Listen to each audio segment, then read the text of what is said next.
सरकार मुर्दाबाद, संविधान जिंदाबाद, दादा साहब जिंदाबाद। अगर अभी हम भूखे, हमारे 80% लोग अनपढ़ हैं, कम पढ़े लिखे हैं, हमारे 99% लोगों के पास ऐसी लोगों के पास एग्रीकल्चर की भूमि नहीं है, हमारे 89% लोग बेघर हैं, उनके पास घर नहीं है, रहने का घर नहीं है, और हमारे लोगों के पास 92% लोगों के पास रोजगार नहीं है, बेकार हैं, ना एग्रीकल्चर में रोजगार है, ना हमारा इंडस्ट्री में रोजगार है। फैसिलिटी अवेलेबल नहीं है, उनके लिए जॉब प्रोवाइड नहीं है, जॉब जाते हैं तो फुल 10, 15, 20 हज़ार रुपये की नौकरी कर रहे हैं। इतनी महंगाई है, कहाँ से गुजारा करें।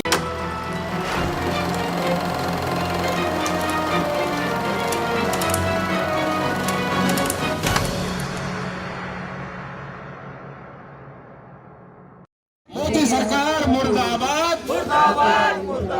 संविधान जिंदाबाद, दादा साहब जिंदाबाद, हमारी एकता जिंदाबाद, नहीं सहेंगे। निजीकरण को नहीं सहेंगे, अत्याचार को नहीं सहेंगे, जातिवाद को नहीं सहेंगे, मनोवाद को नहीं सहेंगे, बाबा साहब के संविधान की जय कहेंगे, संविधान जिंदाबाद। आप बता सकते हैं प्रोटेस्ट किस लिए हो रहा है? देखिए, संविधान चालीसा हो रहा है। संविधान के 40 अधिकार जो उसमें आर्टिकल हैं, जो उसमें SC, ST, वर्किंग क्लास और वीमेन इस देश की, जो कि उनके दूसरे उसमें परिप्रेक्ष्य में मनुस्मृति में जो SC है उसमें लिखा है ढोल गवार शुद्ध पशु नारी, तो उनको कोई अधिकार नहीं है, उसमें वो गुलाम है। हमने जो संविधान चालीसा है, भारत का संविधान, उसमें जो 40 आर्टिकल है उसमें वो कह रहा है कि ढोल गवार शुद्ध पशु नारी ये सब है, सब मानवीय है और संवैधानिक अधिकारों के अधिकारी। तो हम यहाँ पर बैठ करके उस संविधान की हम यहाँ पर पाठ कर रहे हैं पूरे भारत के नागरिकों को, महिलाओं को, खासतौर पे वर्किंग क्लास को और अनुसूचित जाति जनजाति जो इस देश के सबसे डिप्राइव क्लास है, जो जातिगत रूप से भी उपेक्षित है, जो उसमें उनको ना धरती है इनके पास, ना इनके पास नौकरी है, ना शिक्षा है, जो आज भी डिप्राइव है और 5000 साल पहले भी थे। तो संविधान ने तो हमें क्या किया, 26 जनवरी 1950 को इन सरकारों को इनको शिक्षा दो, इनको रोजगार दो, इनको धन धरती दो, इनको समाज की मुख्य धारा में जोड़ो। मगर जो सरकारें जिन्होंने अपनी ड्यूटी पूरी नहीं करी संविधान के हिसाब से, अपना काम पूरा नहीं करा, इसलिए हम यहाँ पर बैठ करके संविधान चालीसा अपनी जनता को भी बता रहे हैं, हम अपनी सरकारों को भी बता रहे हैं कि भाई संविधान में ये अधिकार हैं और इन अधिकारों को हमारे लागू करो। सरकार ने जो कॉलेज बनाया है उसमें भी मतलब सीट रिजर्व करके इवन जनरल भी जाता है, जनरल कास्ट को भी जाता है, तो उनको पहले नहीं मिल पाता, तो जो SC ST में जाता है उनको मिल जाती है। देखिए, आपको पता है रिजर्वेशन कितना है उसमें? 100%, 100 सीट है, तो कितना रिजर्वेशन है, पता है आपको? हाँ, यही सबसे दिक्कत है, जो प्रचार करा है ना कि SC ST सारा खा रहे हैं, सब कुछ कर रहे हैं, उनको सरकारी, और ये सिर्फ सरकारी उसमें लागू है, चाहे सरकारी स्कूल हो, कॉलेजेस हो, चाहे सरकारी संस्थान हो। 100 में से 22.5%, अनुसूचित जाति को 15% और ST को 7.5%, और बाकी का जो 77% है वो जनरल को ही तो है। तुम 7.5, और जनरल की कितनी पॉपुलेशन है? 15%। 15% को 77% पर भी पूरा नहीं हो रहा, और हम 35 करोड़ लोग इस देश के, हमें सिर्फ 22.5%, और वो उस पर भी हमारे जनरल भाई बहनों को तकलीफ हो रही है, उनको दिक्कत हो रही है कि भाई इनका क्यों रिजर्वेशन मिल रहा है, क्यों इनको सब मिल रहा है। ये बहुत गलत बात है, और हमारे तमाम लोगों को, इस देश को देखिए, इस देश की सरकारों ने 70-72 साल के इस संविधान लागू होने के बाद और आज़ादी के 75 साल भी हमें भारतीय नहीं बनाया। आपने कभी संविधान देखा? संविधान का प्रेम्बल देखा? प्रेम्बल में क्या है? पहली लाइन पता है आपको? यस, उसमें आप थोड़ी सी पहुंच गई। पहली लाइन ये, we the people of India, हम भारत के लोग, भारत के लोग। तो क्या आप मुझे ईमानदारी से बताओ, क्या क्या है इस देश की सरकारों ने इस देश के लोगों को भारत का नागरिक भारतीय बना पाए?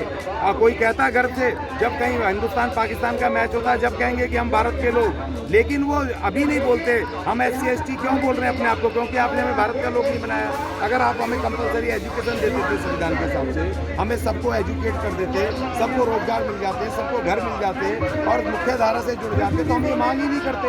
अगर अभी हम भूखे, हमारे 80% लोग अनपढ़ हैं, कम पढ़े लिखे हैं, हमारे 99% लोगों के पास SC ST लोगों के पास एग्रीकल्चर की भूमि नहीं है, हमारे 89% लोग बेघर हैं, उनके पास घर नहीं है, रहने का घर नहीं है, और हमारे लोगों के पास 92% लोगों के पास रोजगार नहीं है, बेकार है, ना एग्रीकल्चर में रोजगार है, ना हमारा इंडस्ट्री में रोजगार है, और बचा कुछ एक सरकारी सेक्टर में था तो आप निजीकरण कर दो, आप बेच दो उनको, आप रेल बेच दो, आप बैंकिंग बेच दो और सब बेच दो। देखो एक दुख की बात पता क्या है, जो प्रचार हुआ ना जनरल को, नौजवानों को बोला उनके लोगों ने कि SC ST के तुम्हारे 22% लोग 100 में से नौकरी पे आ रहे हैं, तुम्हारा रोजगार खा रहे हैं, तुम्हारी शिक्षा खा रहे हैं, तो उन लोगों ने, जनरल के लोगों ने 77% छोड़ के 22.5% के अपने पैर पे कुल्हाड़ी मार दी, क्योंकि जब वो निजीकरण कर रहे हैं तो उन्होंने एक चश्मा लगा दिया जनरल के ऊपर कि भाई जनरल पे कि ये तो निजीकरण जो हो रहा है ना, ये SC ST का रिजर्वेशन खत्म करने को हो रहा है, लेकिन वो भूल गए कि 77% तुम्हारा भी जा रहा है। ये जो सरकारें तुम्हें गुमराह कर रही हैं, जो लाला अगर ठेकेदारी करेगा ना प्राइवेट सेक्टर में, तो SC ST को भी अगर 10,000 देगा तो जनरल के बच्चे को भी 10,000 रुपये देगा। ध्यान रखना। MTS सुना ना, MTS हो गया है, मल्टी टास्क सर्विसेज, उसमें जनरल के बच्चे भी कंप्यूटर और अंग्रेजी सीख के 12-12 हज़ार रुपये में काम कर रहे हैं। तो भैया तुम अपने पैरों पे क्यों कुल्हाड़ी मार रहे हो? आओ मिल करके पब्लिक सेक्टर को बचाओ, सरकारी शिक्षा को, सरकारी संस्थानों को बचाओ और इस देश के संविधान को लागू कराओ।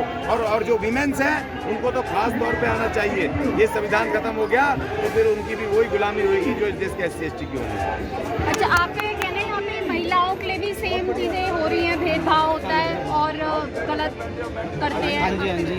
तो हमारी महिलाएं हैं, जैसे कि उनके साथ अत्याचार होता है और उनकी प्रोटेक्शन पूरी नहीं दी जाती है और भेदभाव किया जाता है। फॉर द एग्जांपल, एक मेरा फ्रेंड है, वो राजस्थान में रहता था और यहाँ जॉब करता है, वो हो जाए तो यहाँ जॉब करता था, तो उन्होंने वहाँ पे मीना और तो उसके घर में बाउंड्री कर दी और बोला गया कि आप बॉम्बे चले जाओ, कहीं भी मर्जी चले जाओ, आपकी एक दीवार नहीं टूटेगी।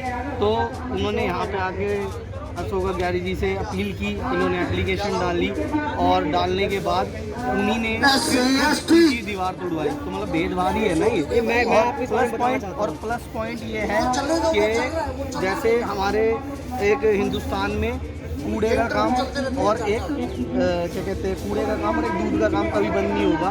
और हमारे जो सफाई कर्मचारी हैं दिन रात मेहनत करते हैं, बुजुर्ग हो गए हैं, वो आज तक पक्के नहीं हो पाए, तनख्वाह उनकी 3-3, 4-4 महीने उनकी ड्यू रहती है, वो कर्जे पे अपना उठाते हैं, अपना घर चलाते हैं और उनके घर में मतलब हाँ भी प्रोवाइड करनी चाहिए। और आपको मैं कई एग्जांपल उठा के दिखा दूंगा कि बुजुर्ग हो गए हैं और उनको रिटायरी का टाइम हो चुका है और उन्हें अभी तक भी पक्का नहीं किया गया है। और जो हमारे देश के नौजवान हैं और हमारी जो जनरेशन है पढ़ रही हैं, मेडल्स ला रही हैं, बेटियां, बहनें और माएँ हमारी जो हमारे को सहयोग देती हैं और जो हमारे नवयुवक हमारे भाई हैं, जो सब हमारे देश के लिए कुछ ना कुछ आगे जाकर बनेंगे, उनके लिए कुछ फैसिलिटी अवेलेबल नहीं है, उनके लिए जॉब प्रोवाइड नहीं है। जॉब जाते हैं तो फुल 10, 15, 20 हज़ार रुपये की नौकरी कर रहे हैं। इतनी महंगाई है, कहाँ से गुजारा करेंगे? आप कहाँ से? मैं दिल्ली से ही हूँ। दिल्ली में भी यही सेम चीज़? हाँ जी, दिल्ली में ही होती है, हमारे साथ होती है। मैं खुद क्या कहते हैं अपनी जॉब करता हूँ ये ड्राइविंग की, NDMC के अंदर ही। हमारी तनख्वाह भी 10, 15, 16 कोई आती है, ना कि हमारा PF कटता, ना ESI कटता है हमारे को 15,000 रुपये प्रोवाइड की जाती है सैलरी, उसमें ही अपना रोज़गार चलाते हैं। और आगे की जनरेशन इतनी महंगी है, महंगाई है, क्या करे क्या नहीं करे, इसी विषय को लेकर टेंशन होती है। आगे अपने बच्चों को सभी साथी अपने धरने को चालू रखेंगे, हमारी कार्रवाई चालू रखें। प्रेस के साथियों से थोड़ा सा साइड में हो जाए, देखिए हमारा कार्यक्रम डिस्टर्ब ना हो। आज भी अभी हमारे बीच में हमारे इशारे के अंदर करीब आप 20 लोकतांत्रिक जनता पार्टी के हमारे राष्ट्रीय महामंत्री RS खान साहब आए, उनका स्वागत है। मीडिया के साथी थोड़ा उस तरफ चले जाएं, कृपया थोड़ा उधर चले जाएं, कृपया हमारे कार्यक्रम को डिस्टर्ब ना करें। मीडिया के साथी प्लीज, सर थोड़ा सा आप प्लीज उधर ले जाइए इनको, सारे साथियों प्लीज सर। आप कर चुके तो हमारा हर धर्म जंतर मंतर में होता है। हम 2018 से राजनीतिक मूवमेंट लेके चल रहे हैं। अपना मिशन वाल्मीकि का देख सकते हो। दिल्ली के अंदर करीब 40 लाख वाल्मीकि पॉपुलेशन है। हम चाहते हैं कि दिल्ली के अंदर वाल्मीकि राज करें। जिससे बाबा साहब हमें वोट का अधिकार दे गए थे, जिसका इतना वोट है उसकी इतनी हिस्सेदारी होगी। आप दिल्ली को देख लो, दिल्ली के अंदर इतना वाल्मीकि समाज होने के बावजूद भी यहाँ के जो सफाई कर्मचारी 50 साल से कच्चे हैं, अभी तक उनको पक्का नहीं करा हुआ है। और उनकी ना उनकी सैलरी अभी तक उनको टाइम से नहीं जाएगी।